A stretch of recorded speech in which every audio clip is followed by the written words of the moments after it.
இது ஒரு CBN தயாரிப்பு.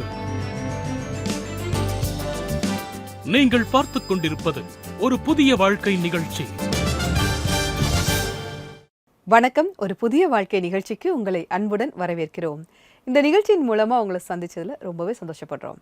இந்த மாதம் முழுவதும் புதிய தொடக்கம் அந்த தலைப்புல தியானம் செஞ்சுக்கிட்டு இருக்கோம். அந்த வகையில இன்னைக்கு நம்ம பார்க்க இருப்பது மறுபடியும் எப்படி திரும்பி வருவது அதுதான் பார்க்க போகிறோம். பொதுவாகவே நம்ம ஒரு செயலை செய்ய தொடங்கும் போது ரொம்ப உற்சாகமாக வேகமாக செய்ய ஆரம்பிப்போம்.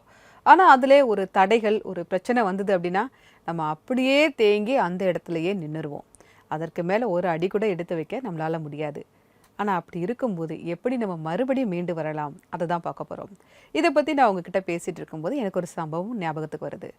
நான் கார் ஓட்டிகிட்டு போயிட்டு இருக்கும்போது நடு ரோட்டில் என்னோடய கார் ஆஃப் ஆயிட்டு.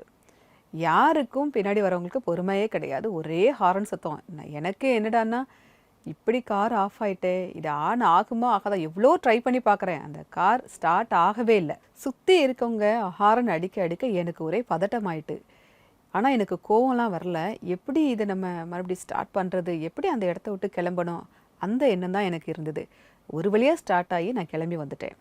நம்முடைய வாழ்க்கையிலும் கூட இப்படி தான். நம்ம ஏதோ ஒரு இடத்துல ஸ்ட்ரக் ஆகி நின்றுட்டோம் அப்படின்னா நம்மளை சுற்றி இருக்கவங்ககிட்ட இருந்து குரல் வரதான் செய்யும். அது உங்களை பதட்டப்படுத்தும்.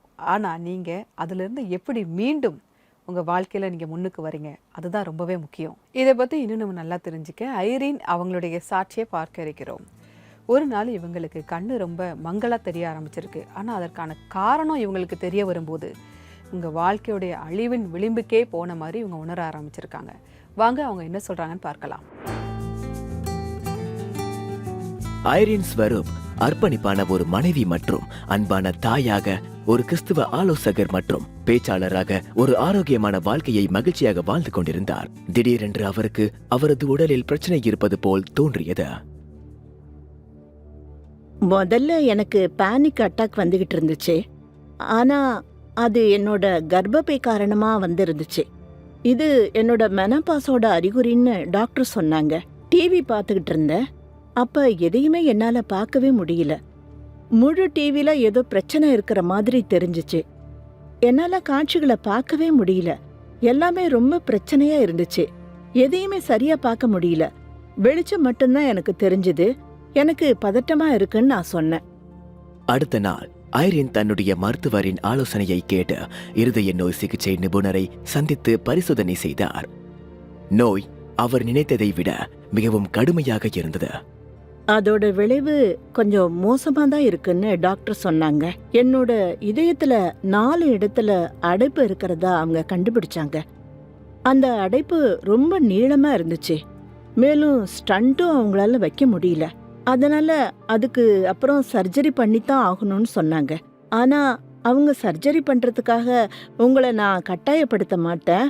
உங்க உடம்புல என்ன நடந்துகிட்டு இருக்குன்னு நீங்க புரிஞ்சுக்கிறதுக்கு உங்களுக்கு நான் நேரம் கொடுக்க விரும்புறேன்னு சொன்னாங்க.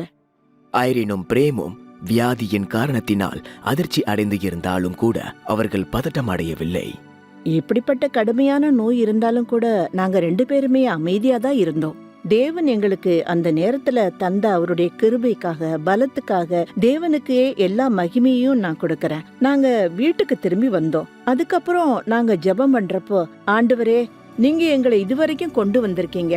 எதிர்காலத்திலயும் நீங்க எங்களுக்கு வழிகாட்டுவீங்கன்னு எங்களுக்கு தெரியும். உங்க விருப்பம் என்னவோ அதுவே நடக்கட்டும். நாங்க உங்களை நம்புறோம்னு சொன்னோம். விசுவாசத்தோடு தன்னுடைய சூழ்நிலையில் மாற்றம் என்கிற நம்பிக்கையோடு ஐரீன் மருந்து மாத்திரைகள் சாப்பிட்டார். ஆனால் 3 மாதத்திற்கு பிறகும் எந்த ஒரு முன்னேற்றமும் இல்லாததால் சர்ஜரி பண்ணுவதற்கு அவர்கள் முடிவு செய்து விட்டார்கள். சர்ஜரி பண்றதுக்கு தேவன் எங்களுக்கு உதவி செஞ்சிட்டு இருக்காருங்கிற உணர்வு எங்களுக்கு வந்தப்ப நாங்க ஜெபம் மட்டும்தான் செஞ்சோம். ஒவ்வொரு அடியிலையும் ஒவ்வொரு சின்ன சின்ன விஷயங்கள்லயும் தேவன் கவனம் செலுத்தினாரு. சொல்ல போனா சர்ஜரி பண்றதுக்கு எங்க கிட்ட பணம் கூட இல்ல. ஆனா தேவன் பணத்துக்கான ஏற்பாட்டை கூட செஞ்சாரு. மருத்துவமனையில் சர்ஜரிக்காக 2 நாட்கள் தீவிரமான ஆயத்தத்திற்கு பிறகு ஐரீன் ஆபரேஷன் தியேட்டருக்கு கொண்டு செல்லப்பட்ட போது அவர் மருத்துவரிடத்தில் ஒரு வேண்டுகோள் வைத்தார். சர்ஜரி பண்றதுக்கு முன்னாடி நான் ஜெபம் பண்ண விரும்புறேன்னு அவங்க கிட்ட சொன்னேன். அன்னைக்கு நான் ஆபரேஷன் தியேட்டர்ல எனக்கு மட்டும் ஜெபம் பண்ணாம சர்ஜன், உதவி செய்யறவங்க எல்லாருக்காகவும் அதோட அங்க இருந்த ஒவ்வொரு டெக்னீஷியனுக்காகவும் கூட நான் ஜெபம் பண்ணிக்கிட்டே இருந்தேன். அந்த இடம் முழுவதும் இயேசுவோட ரத்தத்தை பூசி நான் ஜெபம் பண்ணேன். 7 மணி நேர கடினமான உழைப்பிற்கு பிறகு சர்ஜன் ஐரினுடைய ஆபரேஷன் வெற்றிகரமாக முடிந்தது என்று அறிவித்தார். சர்ஜரிக்கு பிறகு ஐசியூல நான் 4 நாட்கள் இருந்தேன். எனக்கு நல்ல வேகமா சுகமானதுனால 4வது நாள என்ன சாதாரண ரூமுக்கு மாத்திட்டாங்க. அதுக்கப்புறம் என்னோட ரூம்ல என் கணவர் மற்றும் என் மகளோட நான் இருந்தேன். பிசியோதெரபிஸ்ட் எனக்கு மூச்சு பயிற்சி கொடுத்து என்னை நிக்க வச்சு கைகாலுக்கு எக்ஸசைஸ் எல்லாம் பண்ண வச்சுட்டே இருந்தாங்க. எனக்கு ரொம்ப வேகமா சுகமாச்சு. என்ன அவங்க நடக்கவும் வச்சாங்க. வீட்டிற்கு திரும்பி வந்த பின்பு ஐரினுடைய சுகம் மிகவும் நீண்ட காலமாகவும் வேதனை நிறைந்ததாகவும் ஆனது. ஆனால் அவர் மகிழ்ச்சியாக இருந்தார். ஏனென்றால் அவரை நேசிக்கிற குடும்பம் அவருக்கு அருகில் இருந்தது. 1 மாசம் முழுசும் என்னோட கணவரும் என்னோட மகளும் என் கூடவே எனக்கு உதவியாத்தான் இருந்தாங்க. அதுக்கப்புறம் நேபாள்ல இருக்கிற என்னோட சகோதரி என் கூடவே இருந்து பாத்துக்கிட்டாங்க. இப்படி அவங்க 3 பேரும் சேர்ந்து என்ன ஒரு சின்ன குழந்தை மாதிரி பாத்துக்கிட்டாங்க. அவங்க தான் எனக்கு சாப்பாடு ஊட்டி விடணும். அவங்க தான் என்ன பாத்ரூமுக்கு கூட்டிட்டு போகணும். அதோட அவங்க தான் என்ன குளிக்க கூட வைக்கணும்.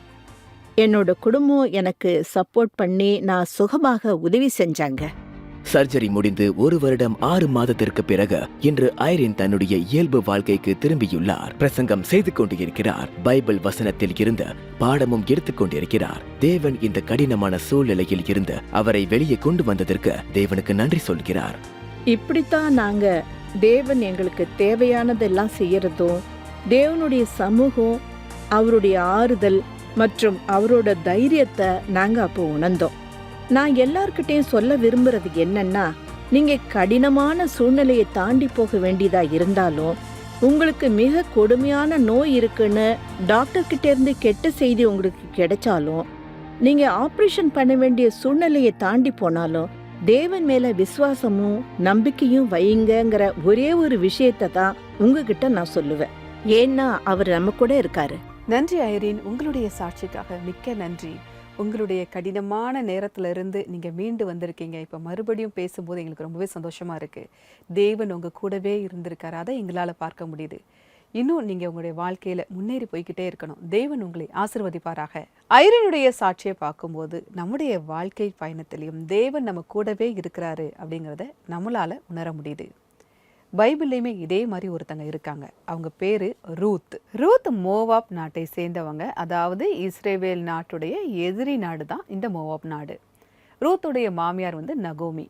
நகோமியை பார்க்கும்போது அவங்க கணவன், மனைவி, 2 மகன்கள், 2 மருமகள்கள் இவங்களோட வாழ்ந்துட்டு வராங்க. ஆனால் ஒரு காலகட்டத்தில் அவங்களுடைய கணவன், 2 மகன்கள், குடும்பத்தில் இருந்த 3 ஆண்களும் இறந்து போயிருந்தாங்க. ரொம்பவே ஒரு கடினமான ஒரு சூழ்நிலை தான் அது. அப்படிப்பட்ட நேரத்தில் நகோமி சொல்கிறாங்க 2 மருமகளையும் பார்த்துட்டு, இனிமே இங்கே ஒன்றும் செய்ய முடியாது, நீங்கள் உங்களுடைய அம்மா வீட்டுக்கு போயிருங்க அப்படின்னு 2 மருமகள்கிட்டையும் சொல்கிறாங்க. ஒரு மருமகள் போயிருந்தாங்க. இன்னொரு மருமகள் சொல்கிறாங்க, நான் உங்களை விட்டு எங்கேயும் போக மாட்டேன், நான் உங்கள் கூட தான் வருவேன் அப்படின்னு சொல்கிறாங்க. ரூத் தன்னுடைய மாமியாருடைய கையை பிடிச்சிட்டு இஸ்ரேவேல் நாட்டுக்கு சேருதாங்க. அங்கே தேவன் அவங்களுக்கு மறுபடியும் ஒரு புதிய தொடக்கத்தை கொடுக்கிறார். போவாஸ் அவங்க திருமணம் பண்ணுறாங்க. அவங்களுடைய மகன் பேர் ஓபேத், அவங்களுடைய மகன் ஈசாய், அவங்களுடைய மகன் தாவீது.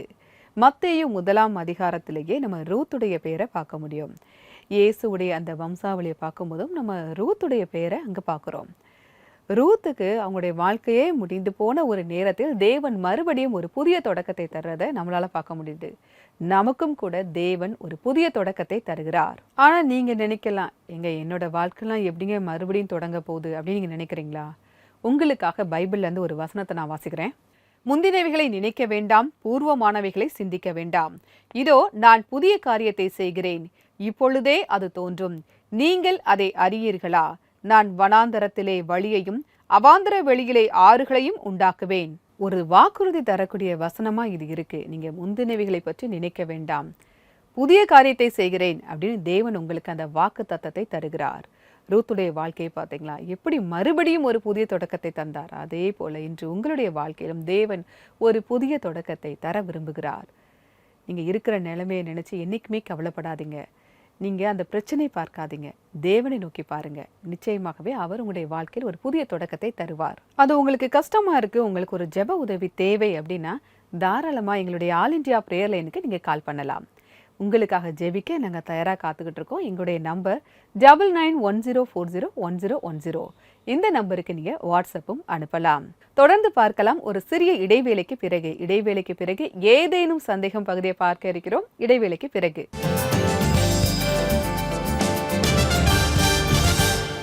புது வருடத்தில் உங்களுடைய லட்சியத்தை நோக்கி ஒரு புதிய சிந்தனை மற்றும் நம்பிக்கையோடு தொடர்ந்து முன்னேறி செல்லுங்கள். உங்கள் நேற்றைய தோல்வியை ஒதுக்கி வைத்துவிட்டு ஒரு புதிய நம்பிக்கையோடு 2025 நுழையுங்கள். ஆல் இந்தியா பிரேயர் லைன் குழுவுடன் எப்பொழுதும் இணைந்திருங்கள். இன்றைய எங்களை தொடர்பு கொள்வதற்கு ஸ்கிரீனில் தெரியும் நம்பருக்கு உடனே கால் செய்து பேசுங்கள். ஒரு புது உற்சாகத்துடன் முன்னேறுவோம், வாருங்கள்.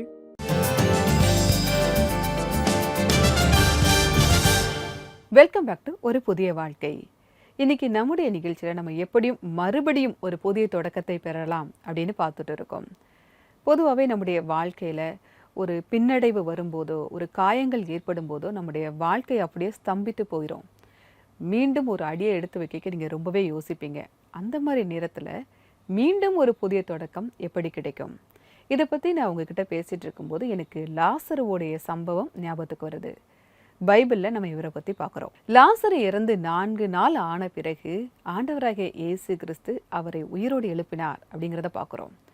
அவர் இறந்துட்டாரு, கல்லறையில் வச்சுட்டாங்க. இப்போ மறுபடியும் அவர் உயிரோடு வர்றது சாத்தியமா?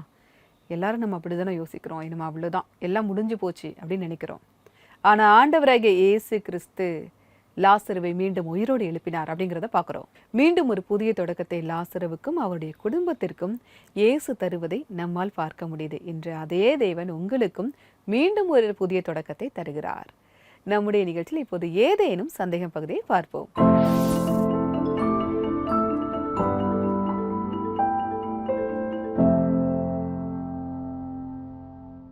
நம்முடைய நேயர்கள் அனுப்பி இருக்கக்கூடிய கேள்விகளுக்கு தான் பதில் தரப்போகிறோம். வந்திருக்கக்கூடிய முதல் கேள்வியை பார்க்கலாம்.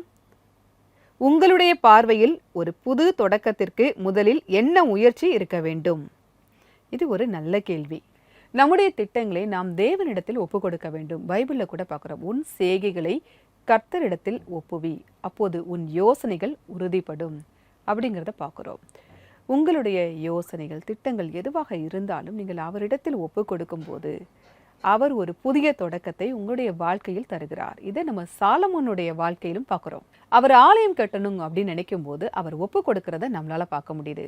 அப்போ தேவ பிரசன்னத்தை சாலமோன் உணர்ந்தார், வெற்றியை தேவன் தந்தார் அப்படிங்கிறத நம்ம பார்க்குறோம். நம்முடைய வாழ்க்கையிலும் கூட நாம் அவருக்கு ஒப்படைக்கும் போது, நம்முடைய வாழ்க்கையை நாம் ஒப்புவிக்கும் போது நமக்கு ஒரு புதிய தொடக்கத்தை தேவன் தருகிறார். வந்திருக்கக்கூடிய இரண்டாவது கேள்வியை பார்ப்போம். என்னுடைய வாழ்க்கையில் புது தொடக்கத்தை தொடங்குவதற்கு முதல் படியை எடுத்து வைத்து நான் என்னுடைய வாழ்க்கையிலிருந்து கவலையையும் பயத்தையும் எப்படி விலக்குவது? ஒரு அருமையான கேள்வி கேட்டிருக்கீங்க. பொதுவாகவே இந்த சந்தேகம் எல்லாருக்குமே வரும். ஏதாவது ஒரு தப்பான முடிவு எடுத்துட்டீங்க அல்லது அது தவறாக போயிருமோ அப்படிங்கிற ஒரு பயம் எல்லாருக்குள்ளேயுமே வரதான் செய்யும். ஒரு குழந்தை நடக்க ஆரம்பிக்குது அப்படிங்கும்போது அது முதல்ல எழுந்து நிற்கும், ஒரு ஸ்டெப்பாக எடுத்து வைக்கும், கீழே விழதான் செய்யும், அதுக்கும் பயப்பட தான் செய்யும். ஆனால் அதுக்காக அது நடக்காமல் இருக்குமா? சுற்றி இருக்கவங்க அப்பா அம்மா எல்லாம் ஹெல்ப் பண்ணுறாங்க, சுற்றி இருக்கவங்க ஹெல்ப் பண்ணுறாங்க, தடுமாறி எழுந்து பிடிச்சி அது எப்படியாவது நடக்க எப்படியாவது கற்றுக்குது, அப்புறம் ஓடலாம் ஆரம்பிக்குது. நம்முடைய வாழ்க்கையிலும் அப்படி தான். ஒரு செயலை நீங்கள் செய்ய தொடங்கும் போது ஒரு பயம் உங்களுக்குள்ளே இருக்கும். ஆனால் பரலோக தந்தை உங்கள் கூட இருக்கார். தேவன் உங்கள் கூட இருக்கும்போது நீங்கள் எதை குறித்தும் பயப்பட வேண்டாம். அவர் உங்களை தாங்குவார், அவர் உங்களை வழிநடத்துவார். அந்த நம்பிக்கையோடு நீங்கள் அந்த புதிய தொடக்கத்தை பெற முடியும். உங்கள் சந்தேகம் தீர்ந்திருக்கும் அப்படின்னு நாங்கள் நம்புகிறோம். உங்கள்கிட்டையும் இதே மாதிரி கேள்விகள் இருந்தால் நீங்கள் எங்களுக்கு தெரியப்படுத்தலாம். அதற்கு நீங்கள் எங்களுக்கு வாட்ஸ்அப் அனுப்பலாம். எங்களுடைய நம்பர் 9910401010. அப்படி இல்லை அப்படின்னா CBN இந்தியா யூடியூப் சேனலில் இன்றைய எபிசோடின் கமெண்ட் செஷன்லையும் நீங்கள் பதிவு பண்ணலாம். நம்முடைய நிகழ்ச்சியில் இப்போது வருவது ஒரு சிறிய இடைவேளை. இடைவேளைக்கு பிறகு நம்ம எல்லாம் சேர்ந்து ஜெபிக்க இருக்கிறோம். இடைவேளைக்கு பிறகு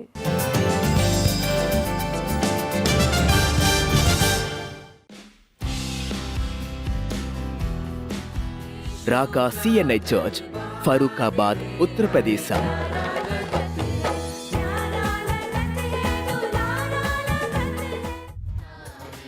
Christ church CNI, Jagadhri, Haryana.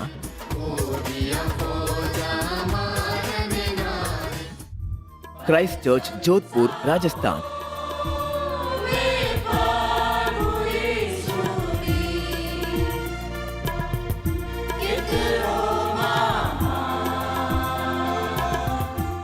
மற்றும் கிரைஸ்ட் சர்ச் PCI, பஞ்சாபில் இருந்த தேசிய சேனலில் ஒளிபரப்பாகிறது.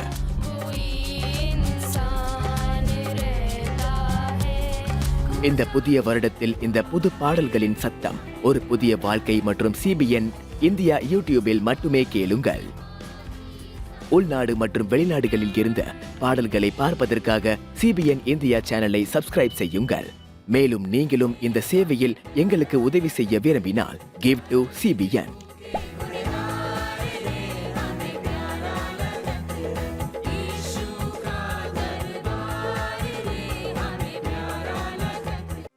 சூப்பர் புக் ஆன்லைன்லயும் இருக்குன்னு உங்களுக்கு தெரியுமா? எங்களை நீங்க Facebook, Instagram மற்றும் YouTubeல பார்க்கலாம். எங்க கிட்ட பைபிள் சாகசங்கள், வாழ்க்கை பாடங்கள் இருக்கு. யோபு எனக்கு சொல்லிக் கொடுத்த நிறைய விஷயம் இருக்கு. என் மீட்பர் உயிரோடு இருக்கிறார் என்றும் அவர் கடைசி நாளில் பூமியின் மேலே நிற்பார் என்றும் நான் அறிந்திருக்கிறேன். உங்களுக்காக குவிஸும் இன்னும் நிறைய விஷயங்களும் காத்துட்டு இருக்கு. சோ எங்களை ஃபாலோ பண்ண மறந்துடாதீங்க.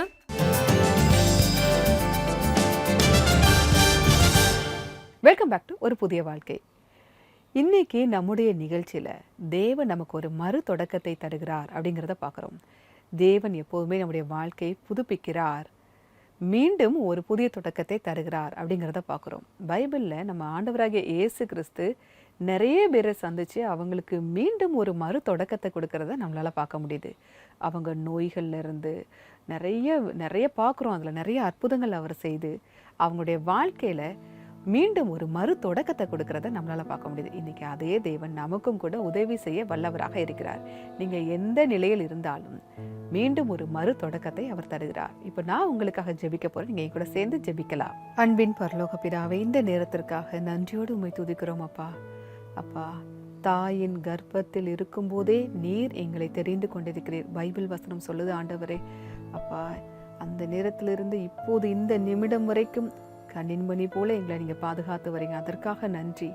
எங்களுடைய கடினமான நேரத்திலும் தகப்பனே, நீங்கள் மீண்டும் ஒரு மறு தொடக்கத்தை எங்களுக்கு நீங்கள் தருவீங்க. நாங்கள் விசுவாசிக்கிறோம், உங்களிடத்தில் நம்பிக்கை வைக்கிறோம் ஆண்டவரே. அப்பா, இப்போ சொல்ல முடியாத அளவுக்கு பிரச்சனையில் இருக்கிறவர்களுக்காக உங்களுடைய சமூகத்தில் வருகிறேன். அவர்களுக்கு சந்தோஷத்தையும் சமாதானத்தையும் தாங்க, அவங்களுடைய வாழ்க்கையில மீண்டும் ஒரு புதிய தொடக்கத்தை தாங்க ஆண்டவரே. உம்மால் கூடும் நாங்கள் விசுவாசிக்கிறோம். மீட்பர் இயேசுவின் மூலமாய் ஜெபம் கேளும் பரமபிதாவே. ஆமேன், ஆமேன். நாம் தேவனிடத்தில் நம்பிக்கை வைத்து ஜெபித்திருக்கிறோம். நிச்சயமாகவே உங்களுடைய வாழ்க்கையில் மீண்டும் ஒரு புதிய தொடக்கத்தை அவர் தருகிறார். இன்றைக்கான பைபிள் வசனம் என்ன அப்படிங்கிறத பார்க்கலாம். நம்முடைய நேயர்கள் அனுப்பி இருக்கக்கூடிய கேள்விகளுக்கு தான் பதில் தரப்போறோம். வந்திருக்கக்கூடிய முதல் கேள்வியை பார்க்கலாம். உங்களுடைய பார்வையில் ஒரு புது தொடக்கத்திற்கு முதலில் என்ன முயற்சி இருக்க வேண்டும்? இது ஒரு நல்ல கேள்வி.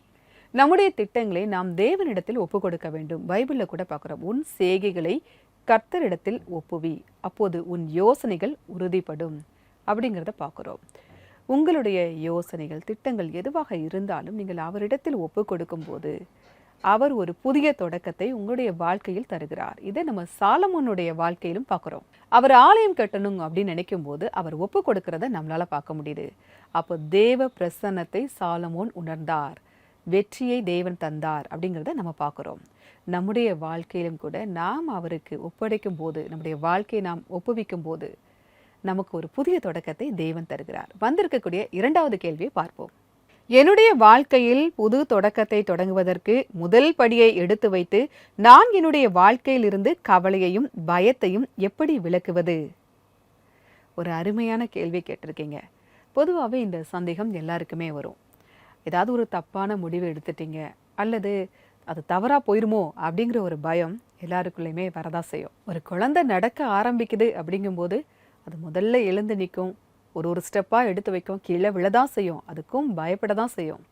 ஆனால் அதுக்காக அது நடக்காமே இருக்குமா? சுற்றி இருக்கவங்க அப்பா அம்மா எல்லாம் ஹெல்ப் பண்ணுறாங்க, சுற்றி இருக்கவங்க ஹெல்ப் பண்ணுறாங்க, தடுமாறி எழுந்து பிடிச்சி அது எப்படியாவது எப்படியாவது கற்றுக்குது, அப்புறம் ஓடலாம் ஆரம்பிக்குது.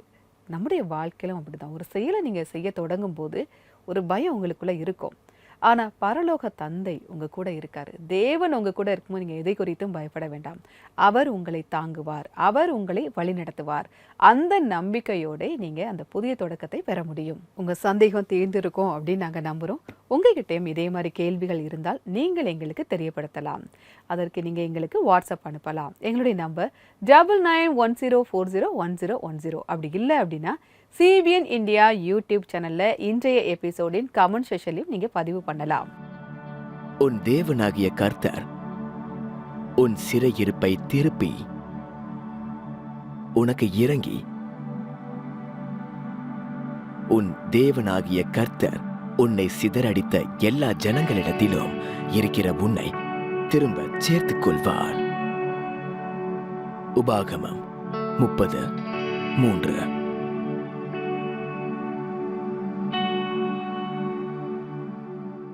ஒரு அருமையான வாக்குறுதி தரக்கூடிய வசனமா இது இருக்கு.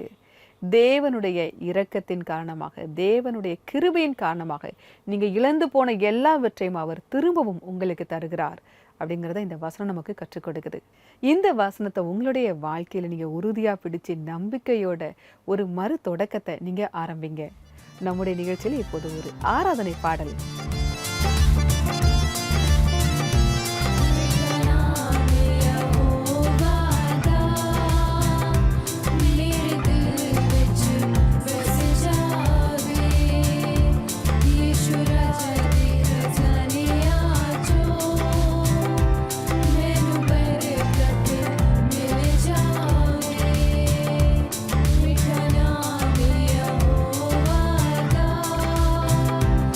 मेरे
இந்த பாடலை பாடிய குழுவினருக்கு எங்களுடைய நன்றி. தேவன் உங்களை ஆசீர்வதிப்பாராக.